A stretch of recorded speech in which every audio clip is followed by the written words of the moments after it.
All the glory, all the praise belongs to you. You deserve it, God. All of the glory and honor belongs to you. Had it not been for you who was on our side, the enemy would have ate us alive. Lord, I pray and I stand in proxy for all of those that's sick and shut in, that is sick and cannot come to the house of God. I pray that God, you will send your healing angels where they are right now, because God, you are omnipresent, you everywhere at the same time. You omnipotent, you have all power. You omniscient, you know all things. You know just how to fix it. So God, we release you by faith in the mighty name of Jesus.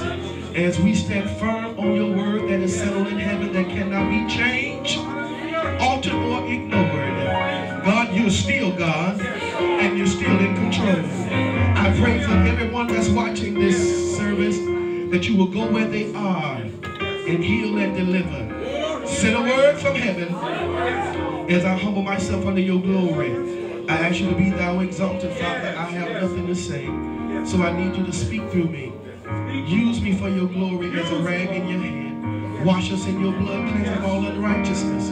Filth of our flesh in Jesus' name. Lord, let no flesh glory in your sight, but get total glory in the name of Jesus. This hand that I'm holding, I squeeze life, joy, peace, prosperity into their lives right now.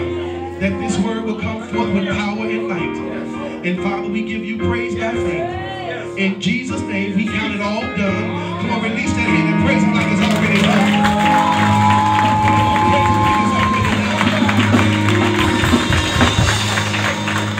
Remain standing for the reading of God's word. We honor the Lord today and his son Jesus and all that he has done. We honor the Lord to our ministers, our preachers, and our deacons. Don't our deacons look good this morning? God, come on, praise God for the men of God.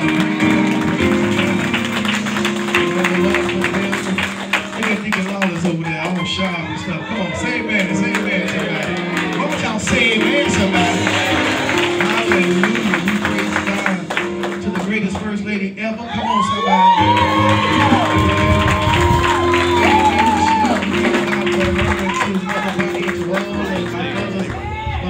In her absence, we just appreciate the Lord and his son Jesus. We thank God for all that he's done and all that he is to us. There is a word from the Lord. There is a word from the Lord. I want to invite your attention to Isaiah, the 40th chapter. Isaiah, the 40th chapter, the 27th verse through the 31st verse. And I want you to read it aloud so everybody can hear. So I want you to state it aloud. Come on, let's go. Let's go. Why sayest thou?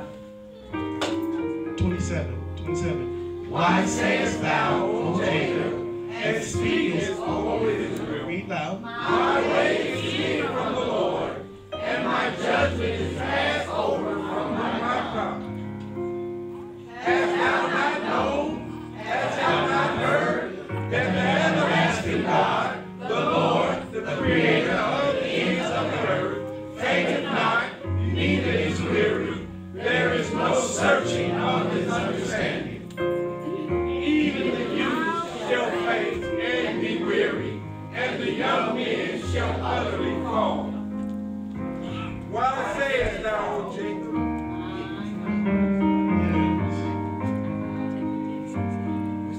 But they But they that wait upon the Lord shall renew their strength. They shall mount up with wings as eagles. They shall run and not be weary, and they shall walk and not faint. I want to talk to you. I just want you to hear it from the Message Bible. Why would you ever complain, O Jacob? O Glory Cathedral? O you? Or why Israel saying, God has lost track of me. He doesn't care what happens to me. Don't you know anything? Haven't you been listening? God doesn't come and go. God lasts. Tell somebody, God lasts. God lasts. He's creator of all you can see or imagine. He doesn't get tired out. Doesn't pause to catch his breath. And he knows everything inside and out. He energizes those who get tired. Yeah. Gives fresh strength to dropouts. Even young people tired and drop out. Young folk in their prime stumble and fall. But those who wait upon the God shall get fresh strength. They spread their wings and soar like eagles. They run and don't get tired. They walk and don't lag behind.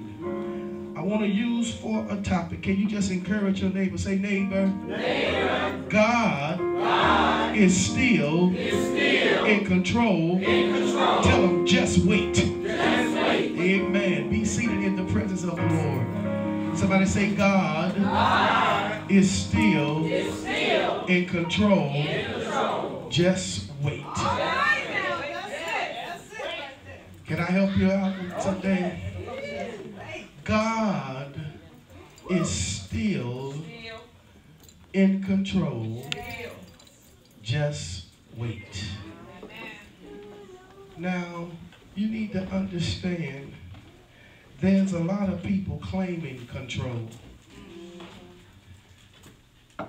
There's a lot of folks saying it's my way or no way. There's a lot of people have spoken your life and said, if it don't happen by me, it ain't going to happen at all. There's some folk that walking around thinking and acting like they large and in charge. But to their dismay, they're going to find out in a minute that God is still in control. And that God has the power to turn your mind backwards. He can confound the wise and cause foolishness to become your teacher. He can take simple things and confound a smart man. Come on, somebody. Let me tell you, he knows the number of hairs on your head. I bet you can't figure that out. Come on, somebody. As bald as you may be, he still knows every little speckle that can grow hair on your head. He knows your beginning. Come on, somebody. And he knows your ending in one glance. He don't have to go over years trying to study how you're going to end. He know how you started and he know how you're going to end. That's why he says all by himself, I am God, and besides me, there's no other. That's why Israel says, who do you liken to the Lord? There is none lacking to me. Come on, somebody. There's none equal or even compared to me. Ah, my God, can't nobody figure out my thoughts because they are afar off. I know them afar off. You can't slick him or trick him. He knows what you're going to do before you do it. He knows what you're going to say before you say it. He knows how you're going to act before you have the trial. And guess what? He knows how you're coming out before you get in. That's why the believer ought to be still and know that God is God. And you ought to be shouting at the time of trial because you got some insight how this story going to end. You don't know the process, but you know how it's going to end. The believer going to end in victory.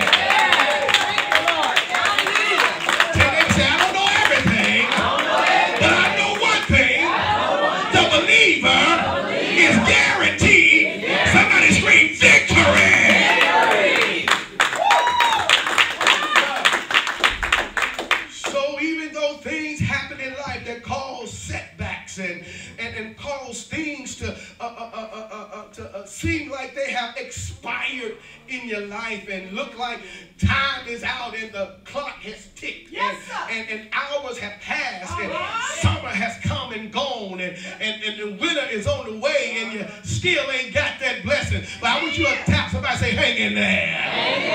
Because if God told you, he didn't tell you based on a season. He don't need a season. He'll bless you in the winter. He'll bless you in the fall. He'll bless you in the spring. He'll bless you in the summer. What you saying?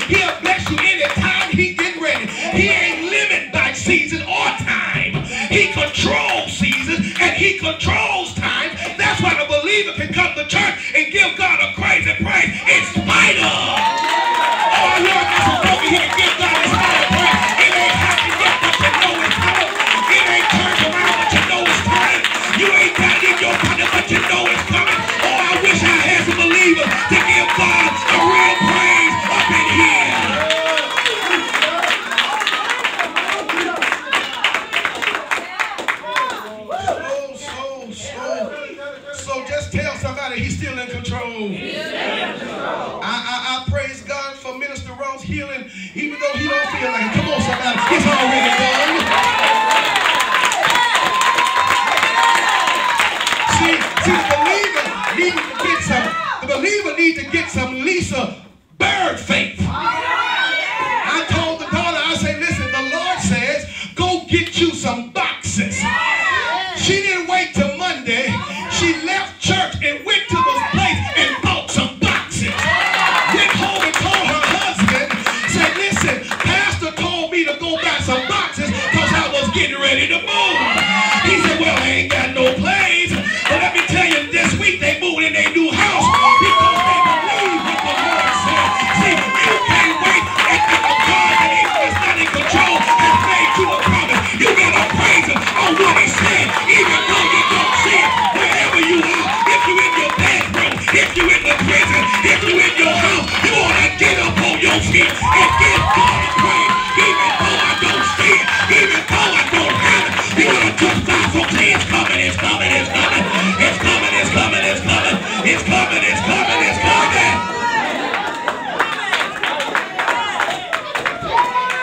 Somebody sound and holler glory. God, tell somebody I ain't got it yet, but it's all on the way. I feel something pushing me. I feel something coming my way. I feel an abundance of rain. The cloud is over my head, getting ready to release for me some blessings from heaven. Oh, who am I preaching to?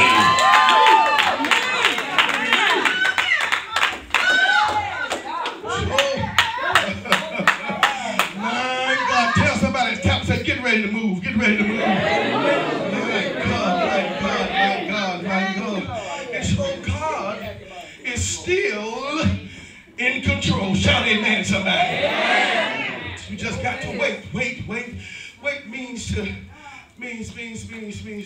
perseverance. Perseverance is steadfastness in doing something despite difficult or delay. That means, Marquis, I got to keep on believing it, even though I'm experiencing some present difficulties. And I haven't got exactly, Karen, what I prayed for, but oh, CC, I'm praising because he's coming. And see, I ain't got it yet, but I'm going to keep on persevering. How do you persevere when things ain't happen and things need to happen that ain't happened, but been promising it's going to happen? All right, come on. Well, tell somebody you persevere with a praise. See, you got to understand, prayer was put in place for us. Praise was put in place for him. All right. Because we was created for the praise of his glory. And so God is more interested in your praise than your prayer. Because what you're praying about has already happened. But he gave you the release of prayer to release stress from you. Because it seems like when you talk about it, you can deal with it a little better.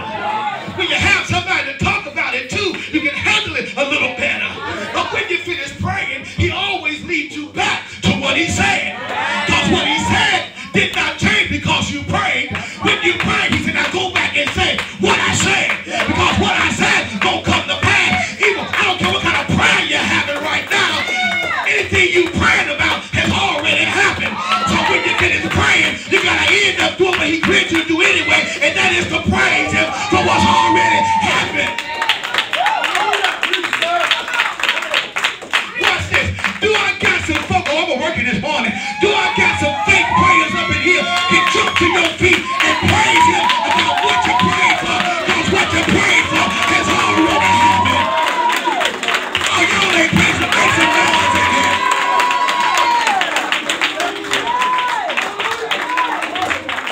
Listen now. Here it is. Oh, can I preach this morning? Here it is. So the word wait, you get the word enduring. Enduring is the power of enduring an unpleasant circumstance or an unpleasant process. See, my dears, sometimes the process is not pleasant. Tell somebody, don't always feel good. The process is not always present, but the process is very important because the process processes you for what was promised.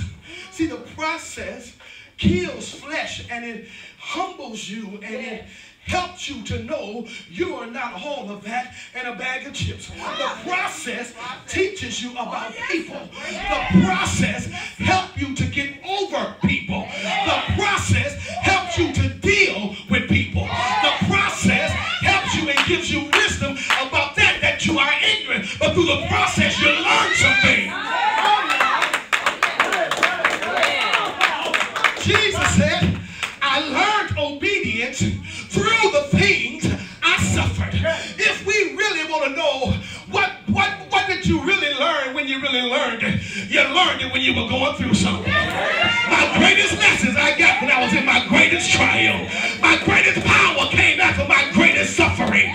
And so which tells me that the suffering of this present time is not worthy to be compared with the glory that shall be revealed. So think it not strange concerning these fiery trials, which is to try you as though some strange thing has happened to you, as if it should be happening to me because I'm God's child. Well, how God gonna get some proof and some glory if it don't happen to a child that he made a promise to, and in spite of the problem, I'm still gonna get my promise. Oh, I wish somebody would jump to your feet and holler, hey!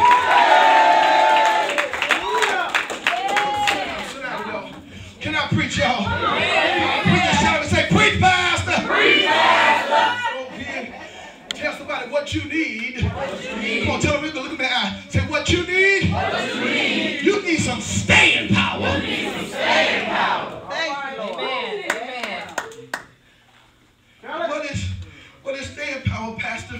That's the ability to maintain an activity or commitment despite fatigue or difficulty. I need some staying power.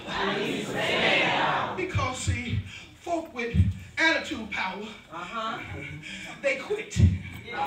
People with anger power, they get mad and throw in the towel. People with chump power, they just get chumped down from the first trial. They ain't got no guts, so they leave. So they say bye-bye and just close to the promise. Don't you know when things get intense, that's how close you are to the promise. When things get terrible, don't you know that's when you're close to the promise. So you gotta take somebody else's advice. When things get bad, do some good.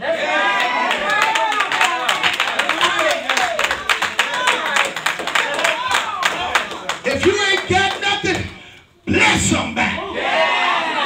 Amen. If you discouraged, pick up your phone in your discouragement and encourage somebody. When you sick, pray for somebody. Because let me tell you, when you do what God do, you get what God gives.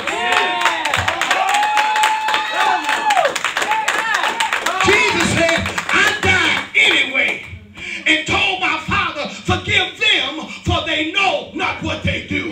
He understood they needed salvation. And if I take all of their ridicule and let them spit on me and pierce me and hurt me and damage me, I know if I die going to the earth, and if I be lifted up from the earth, I'm going to draw all men unto me. Tell me, it was a setup. It was a setup to get God up, because when God get up, I come to him. God not set you up. He let you go through a trial. So now you're going to become a testimony, because when you testify about your blessing and prove that he brought you out, he ain't going to come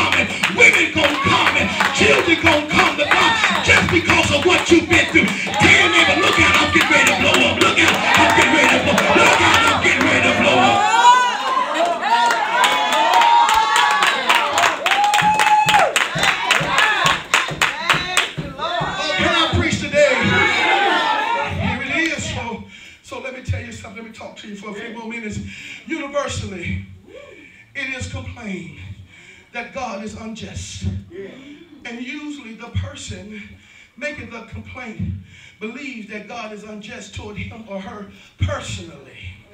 Is it an accurate statement? That's a question. That God is unjust? If so, why is God unjust? Is it because he does not care, or because he lacks sufficient strength or ability to do all that needs to be done? Isaiah states that inasmuch as God is not only the creator, but also the sustainer of all things, including the heavens, the nations, and individual persons, how can people consider that it is God who has forsaken them? How can persons who by nature is weak and sinful claim that the righteous, benevolent, all-knowing, all-powerful judge is unjust? Is it not God who has forsaken men? It is not God who has forsaken men, but men have forsaken God. Yet those who wait on the Lord in faithful assurance that God can and will keep his promise will find the strength and support to perform the task of life all the way to the end. Tell somebody, ain't no quitting on the Lord's side. So he speaks to these people in Isaiah, and he said, it is not God who has forsaken you. So then number one, God does it his way. Tell somebody, God is going to do it God's way. And sometimes we get impatient because we want it done now. And we want it done in a certain way from a certain people in a certain time. But tell somebody, it don't work like that. It ain't your world, you just live in it. That's right. It ain't your life, you just live in it. That ain't your house, you just borrowing it. You just this ain't your world. You got another world on the other side. There's a heaven that has not been made with hands. Eternal in the heavens. Oh, you just passing through here. So while you're passing through here, don't get stuck on what's here, because what's here is temporary. What's on the other side is eternal. You can't become discarded. You can't become dysfunctional. You can't become doubtful. You cannot become start disdaining God. It's not ignoring God. It's not doubting God. God has been too good to you.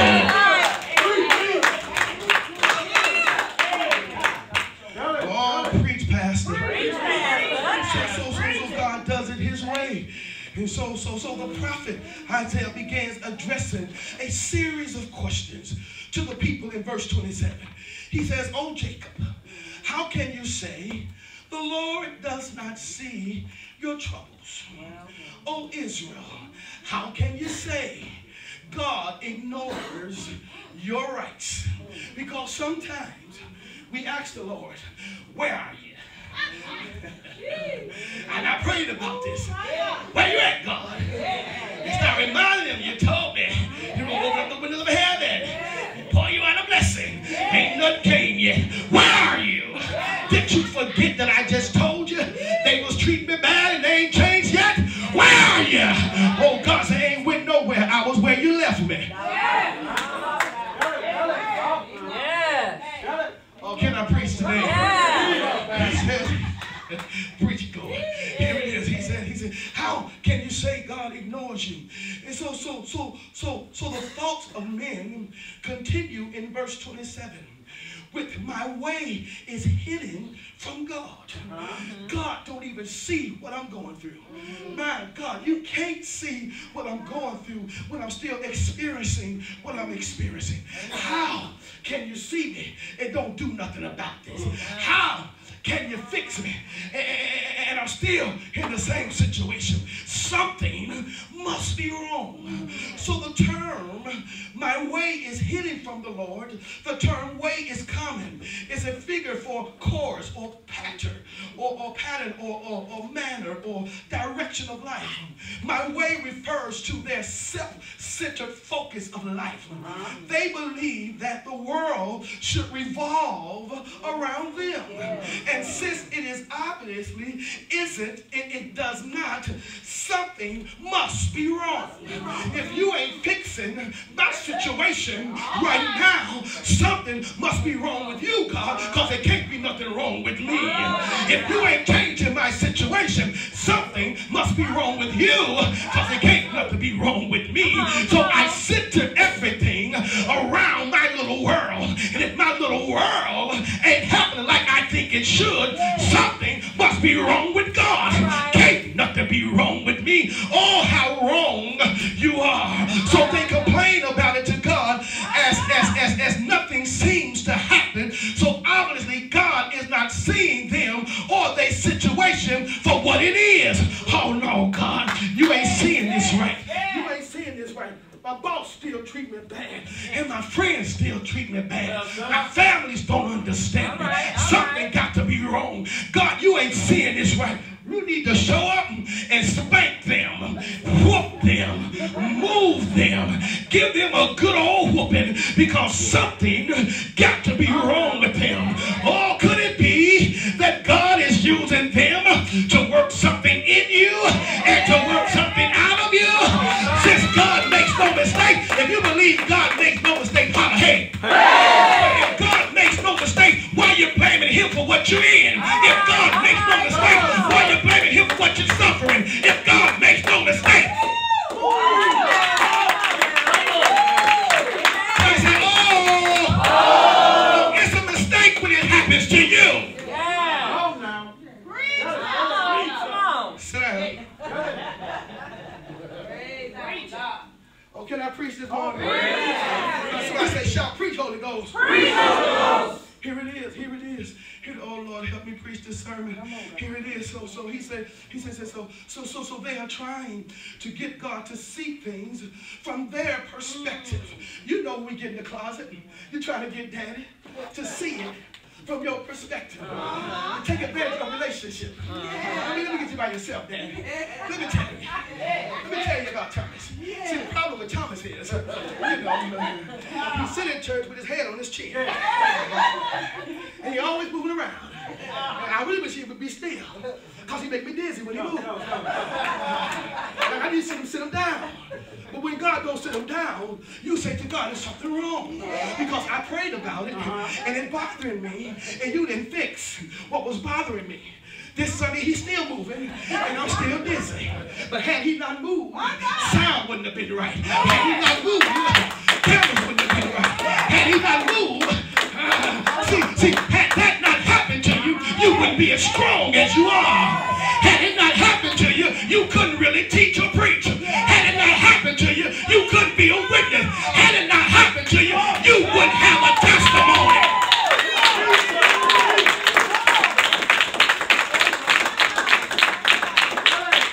Tell somebody it had to happen. And the trial was necessary for my process and my development. So to say, neighbor, get over it and praise God for it.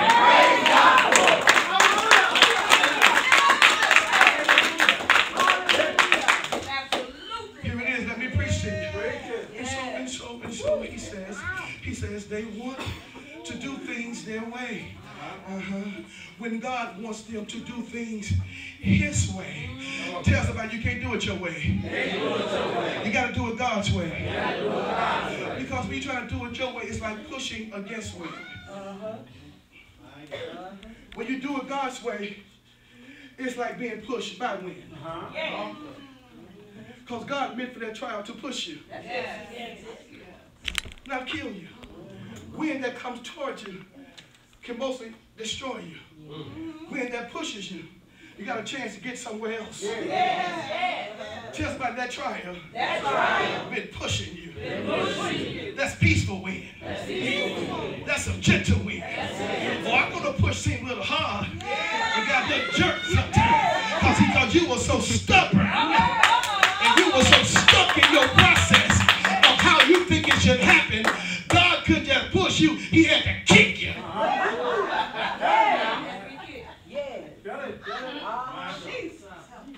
See, in God, there is a push. Oh, yeah. And there is a pull. The promise pulls you. And the trial pushes you. Come here, son. Come here, son. See, you got to know. Get behind me. And you get in front of me. And see, trial pulls you, push you. And now, wait, son. And promise pulls you. Now, here's what happens. Now, the Bible says, now, he said, now, don't be weary in well-doing, for in due season, you're going to reap if you faint not. So what I'm dealing with is the promise that's pulling me, and the trial that's pushing me, and the fainting in the middle. There's always somebody in the middle. I got a trial pushing me. I got a promise pulling me. But I got the devil trying to make me faint. He's trying to make me weigh down. Now what's pushing me? Make me thinking what's pushing me is killing me. So I start focusing on what's pushing me and not what's pulling me. And I become disheartened and I begin to faint. But here is God. God sends revelation from my situation, reveals to me that your situation has been sent from God so he can help what's pulling you, push you. And if you just hold on to God when the devil's telling you to give it up and let it go and throw it in the towel, you got to focus on what's pulling you. And don't put on what's pushing you, because when that which pushes you get you to your place, you don't need to push no more. You just need to pull.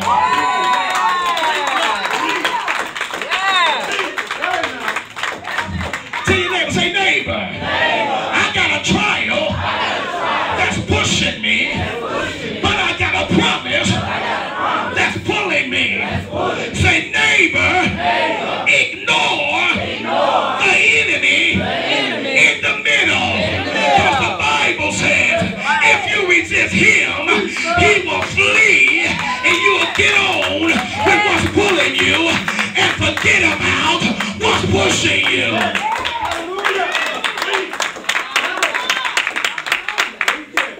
Oh, can I preach this morning? Sit down. God, you preaching today. Here it is, so then. So then the idea is that God just calls, the just cause is forgotten, neglected, or dismissed by the judge.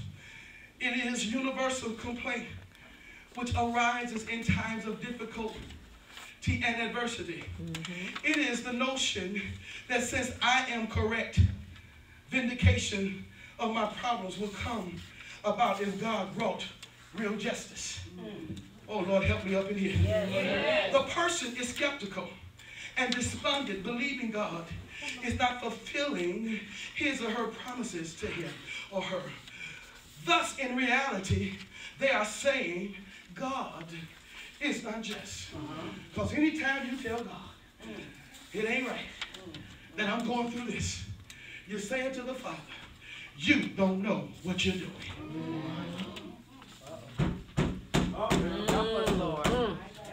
Come on, somebody. Amen. And so it makes me return to the Lord and to God. We not left that prayer. This prayer, let thy will be done, it ain't even prayed in the church no more.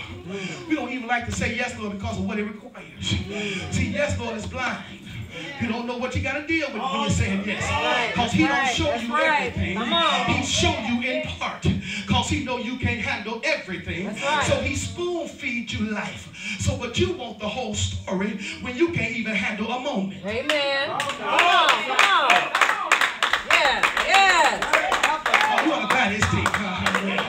Here it is. He says, so it is universal complaint which arises in times of difficulty and adversity. It is the notion that since I am correct, vindicate me of my problems. And if you do that, it will bring real justice. The person is skeptical and despondent, believing God is not fulfilling his or her provisions to him. Thus, in reality, they are saying God is unjust. This form of unbelief is familiar to the personal experience of all believers. So I say all believers. All believers. It comes when one doubts God's goodness or his ability to fulfill his promises. See, the minute you start doubting God's ability to change a situation, you take on your own perspective. And then you start doing your own things to fix it. But you can't fix what you ask God to fix. Amen. Amen. That's right. If I'm right, just hit anybody and say amen. Amen. See, so since you can't fix it, and God didn't fix it at your time, you take it in your own hands. You try to manage it yourself. That's right. See, you can't manage a creation that you can't understand. That's right. See, God knows how to change a man's heart without you inflicting your... All right. Come on, somebody. Tell they said, you can't handle this. You can't handle this. And so here it is. So it comes when one doubts God's goodness or his ability to fulfill his promise. It comes from the pride that says we know what God should do. Then he does. My God. I know what he should do. And he ain't doing it. You know I need a car. Why you ain't doing it? You know I need a husband, man. Why you ain't giving it to me? You know I need a job. Come on. Why you ain't giving it to me? Yeah. So when I feel he ain't doing what he should do, All right. I do what I know to do. Come on. And what I know to do is I really don't know. Right. So I start chancing things and chancing life. Taking a chance on life. Yeah. Taking a chance on my own wisdom. Hoping I strike a 7 or 11. Come on. Hoping the dice roll in my favor. Yeah. Hoping I get 21. Come on, All somebody. right. All right. Yeah.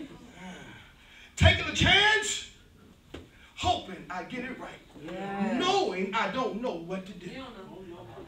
See, what happens to a person that comes to God like Jehoshaphat came when he finished all his prideful praying? When he got to the end, he said, well, listen, here's the reality, God. After he finished telling God off, how you going to bring us over here? Let them come at us and you told us not to mess with their stuff. Now, they mess with ours. Yeah. What you going to do about it? You going to bring us over here and leave us to the enemy? When he finished talking bad and tough, he came on down and he said, Lord, here's the real deal, God. I have no might against this multitude. Neither do I know what to do. Tell me he got more humbler. He said, but my eyes are upon the Lord. And when he got in that position, God sends a man out of nowhere and said, King Jehoshaphat, you have no need to fight in this battle, for this battle is not yours, but it's the Lord's. He said, stand still, shut up, sound, and see the salvation of the Lord with you. For today,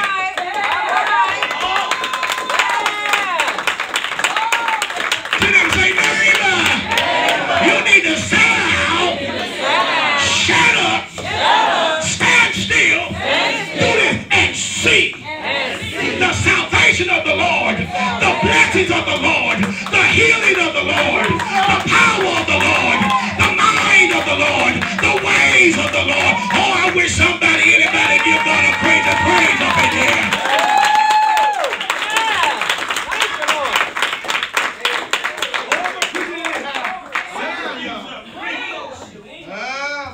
Somebody holler glory in here. Here it is. And so the accusation is that God either does not know, his job as judge or cannot do the job? Is too hard? Is it too tired for him? Is he not aware? Or that he does not care? All of those are wrong answers. As Abraham, though we affirm in Genesis 18:25, he says, shall not the judge of the earth do right? Tell somebody, God can't do wrong. God can't do wrong. Come on, do that. Come on, tell us, say, God can't do wrong. God can't do wrong. Come on, I give you permission just to point at your neighbor and say, neighbor, stop the foolishness. Stop the foolishness. God cannot do wrong. God cannot do wrong. That's right. See, that's right. Here it is. Here it is. Here it is. Here it is.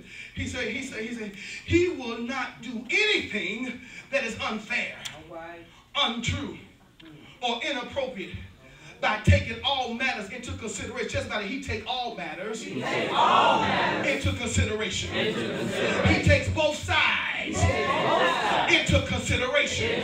He takes all things into consideration. That's why he told you by all things. He said, now, giving thanks in all things.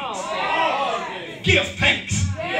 Not in some things, but in all things, because for we know that all things work together for the good of those who love the Lord, who are the called according to his purpose.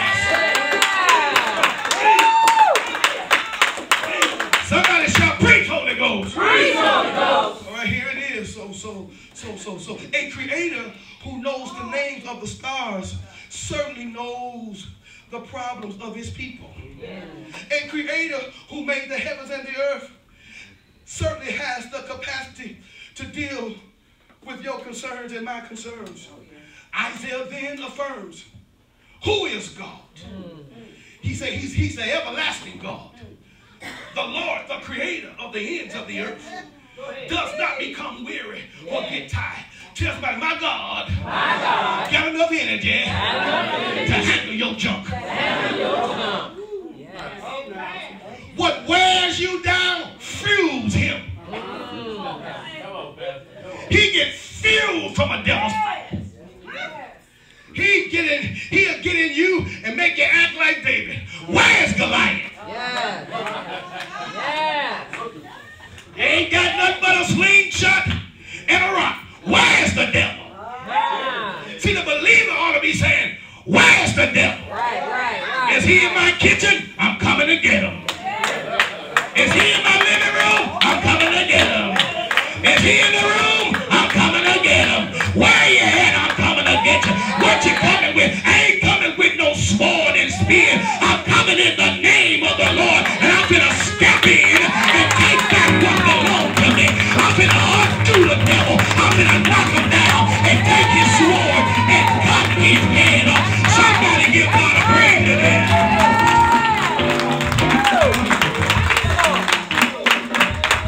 Let me talk to you. And so here it is. God does not need God does not tire, neither can he tire like a man who lacks nourishment. Nor does he become weary like a man who is exhausted by over-exaltation. He created limits and bounds. Limits and bounds did not define him or do not hold him. See, he told the water, come here no further. That was not defining himself. God is outside of time, creating time, and controlling time. God is not limited by your due date.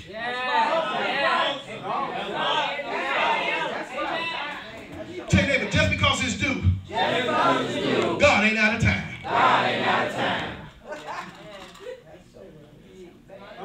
He'll take a due date and give you a due season. Come on, somebody. Come on, somebody. Why y'all ain't praise God? Come on. Get up off me. Get up off me. Come on. Get up off me. Get up off me. See, there's God to take your due date and turn it into a due season. And when due date become a due season, God outdo what is due. Come on, somebody. He will bless you. He gives you more than enough. He takes little and make it much. Tell somebody, I got a due date coming. I got a due season coming. And it ain't going to be long now. Will you grab that nigga by the hand?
need to understand, no matter what's going on in your life, the Bible says, but they that wait upon the Lord, he said, they shall renew their strength. God gave me revelation of that scripture. He said, son, when you stop and wait on me, that's when you start moving. Isn't that kind of strange? God said, you don't start moving until you become still. He said, when you become still, I start moving you. I start focusing you. And I start doing in my time what I have ordained before the foundation of the world. Call you up, Holy Ghost. So this is just somebody right here. See, I want to get over to you something. Tell your neighbor, God got you. God got you. So you ain't got to get nobody or get got. Just because God got me. I'm not worried about one promise that God's made. You know why? Because when you become still, you come to the understanding it's not your promise to fulfill. The promise you must believe. And you must receive. And you must follow the directions that God has given. Amen. Amen. So when he tells you to move somewhere, you don't question, you just move. Amen. Because when you become still, you become obedient. That's right. Come on, somebody. Amen. And you become still. And you remember the promise. And God does not tired. No limits define him. Nothing is beyond the range of his vision or the domains of his power.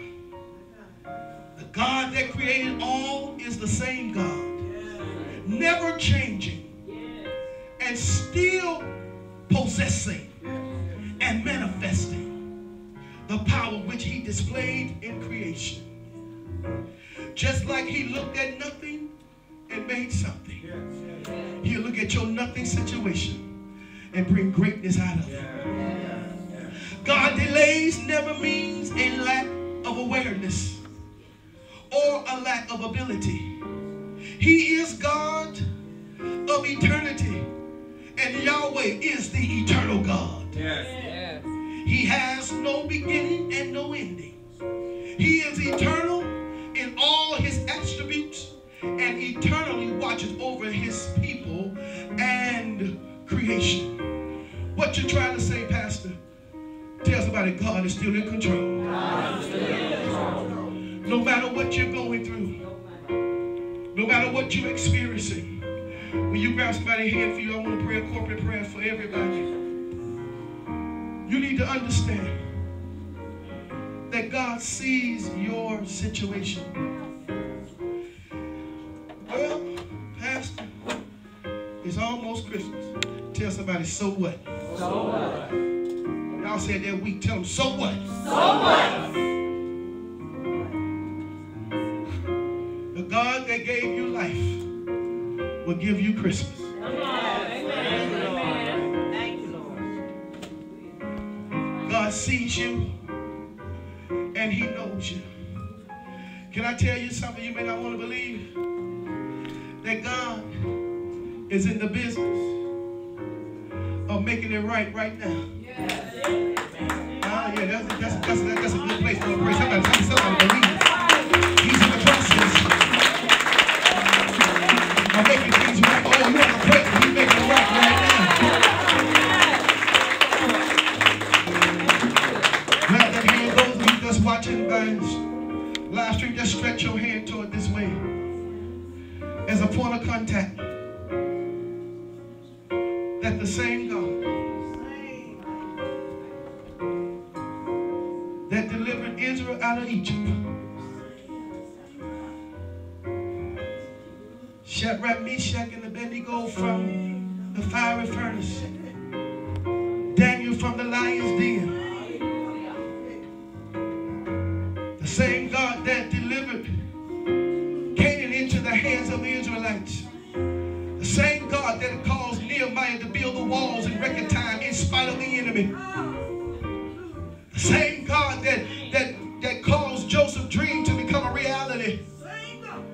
The Bible declares he's the same yesterday, today, and forevermore. The same God that delivered your natural mother. The same God that kept your mind and when you should have lost it. Tell somebody he's still in control. And you got to know, no matter what you're facing, what you're dealing with, God got you. Just wait. Because right now, you're about to see the greatest movie ever. And tell somebody you the star in this movie. Yeah, you the star in this movie. You the one gonna live happily ever after. Tell neighbors, come on, witness will say it's gonna end in your favor. Don't be standing with your comments. Say it's gonna end in your favor. Oh, it may be ugly right now. Oh, it's gonna get pretty in a minute. Come on, somebody. He's gonna take them ashes and make them beautiful. Gonna take that broken heart, put it back together piece by piece, where you can learn to love again and receive love again. I don't care what you're going through. God sees you. Bow your heads. Father, in the name of Jesus. Lord, I thank you. I receive your word today. Thank you for your word. Lord, for I know you're still in control. Handling that I cannot handle. So, Lord, I admit like Joseph, Jehoshaphat, I have no might against this great multitude. Neither do I know what to do. But my eyes are upon the Lord. From you, Lord, cometh my salvation. My expectations is of you. You alone is my inheritance. You're my cup of blessings. I shall not be shaken, for this I know, God, you're right by my side. The Lord shall sustain me and never suffer my foot to be moved. He that keepeth me will not slumber. Behold, he that keepeth Israel shall neither slumber nor sleep. The Lord is thy keeper. He's a shade upon my right hand. The sun shall not smite me by day, nor the moon by night. The Lord shall preserve me from all evil. He shall preserve my soul. He shall preserve my going out and my coming in from this time forth even forevermore. Lord, you encourage me in your word to cast my cares upon you. Because you cared for me. You told me, cast thyself upon the Lord, and he shall sustain thee. Father, you are sustaining power. You told me I can hold my peace and the Lord will fight for me. Lord, here I am, hid under the shadow of the Almighty. I will say of the Lord, he is my refuge, my fortress. My deliverer, in him will I trust. Lord, I thank you for your mighty deliverance. Oh, I wish I had some thankful folk. I know I serve a God that's bigger than my situation. I know I serve a God that's bigger than my issue. So God, I thank you. And I give you praise.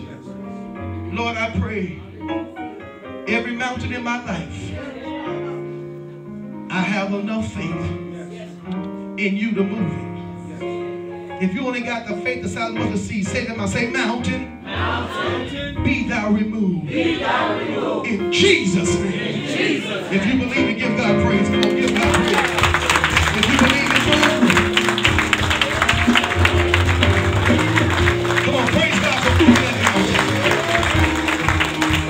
Standing like a 700-pound gorilla in your room. Thank God for moving that mountain. Come on, you ain't praising God.